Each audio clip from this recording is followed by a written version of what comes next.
सुरुवातीपासून मी सांगतोच आहे की असं आहे ना की ओबीसीवर जर अन्याय होत असेल आणि तो होतो आहे, स्पष्टपणे दिसतं आहे की आमचं आरक्षण संपुष्टात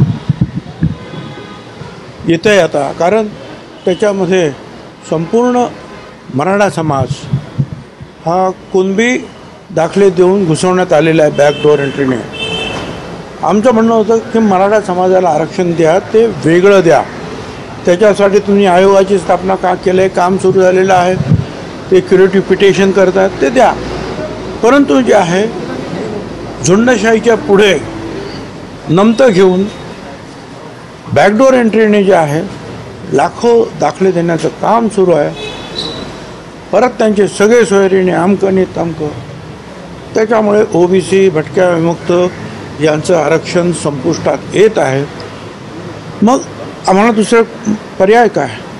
पर्याय हाच आहे की वेगवेगळे आमदारांपासून मंत्र्यांपर्यंत कैफियत मांडणं,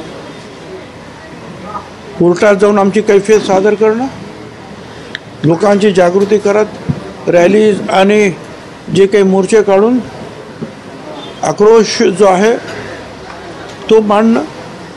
लोकशाहीने जे काही आम्हाला अधिकार दिले आमच्यावरच्या या होत असणाऱ्या या संकटाच्या विरुद्ध लढण्यासाठी, ते सगळी आयुधं आम्ही वापरतो, ते वापरणार. त्याप्रमाणे आम्ही गेलो कोर्टामध्ये. पण जरांगे पाटलांनी पुन्हा एकदा आंदोलन उपोषणचा इशारा दिलेला आहे. सरकार कुठेतरी वेटली ते ठीक आहे. आता त्यांचं काय, आता ताबडतोब आमचे काही सचिव असतील, मध्यस्थ असतील, मंत्री असतील, ताबडतोब जातील. आता गाड्या बिड्या तयार होत असतील, इमिजिएट जातील. त्याची काही काळजी करू नका तुम्ही. तेवढे ताबडतोब जाणार. आणि काही GR काढायचे असतील ना, ते पण फटाफट निघतील. मुख्यमंत्र्यांनी सगळं केल्यानंतर मंडळ द्या ना, त्यांनी द्यायलाच पाहिजे आव्हान.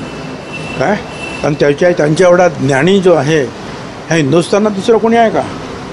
आणि ताकद पण खूप आहे ना. 3 कोटी लोक मराठा ते मुंबईत आणणार होते. ते बघितलं सगळ्यांनी 3 कोटी किती आहे तिकडे त्या वाशीला सुद्धा. म्हणजे ज्याला लाख म्हणजे समजत नाही आणि कोटी म्हणजे समजत नाही, अशी माणसं जे आहे मंडल आयोगाला देशामध्ये विरोध करणार आहे, त्याने ते अवश्य करावं. त्यांची हिंमत असेल ना तर त्याने मंडल आयोगाच्या विरुद्ध जे आहे आवाज द्यावा आणि त्याच्या विरुद्ध कारवाई करावी. आणि मंडल आयोगाला जो आहे हा संपवण्याचं काम त्यांनी करून दाखवत, त्याची हिंमत असेल तर. माझं चॅलेंज, आव्हान आहे त्यांना. भुजबळ साहेब, तुम्ही ओबीसीच्या प्रश्नावरती आक्रमक होताना दिसताय. न्यायालयीन लढाई सुरू आहे, मात्र दुसरीकडे मुख्यमंत्री सुद्धा मुख्यमंत्री जे आहे ते मुख्यमंत्र्यांना विचारा. मी छगन भुजबळ म्हणून बोलतो आहे. बाकीचे प्रश्न बाकीच्यांना विचारा. कोण काय करतोय ते कोणाला. मात्र या सगळ्यामध्ये राष्ट्रवादीची असेल किंवा दादांची भूमिका असेल किंवा मग भाजपची असेल भूमिका कुठेतरी सावधगिरीची पाहायला मिळते. त्यांना विचारा. तुमच्या राजीनाम्याची मागणी होतीये, राजीनामा द्यायला पाहिजे तुम्ही असं म्हणताय. No comment. मुख्यमंत्र्यांच्या विरोधात बोलता. No comment. आपण राजीनामा दिलेला आहे असं देखील आता वृत्तपत्रांमध्ये बातम्या आलेल्या आहेत. नेमकी काय स्पष्टता आहे? No comment.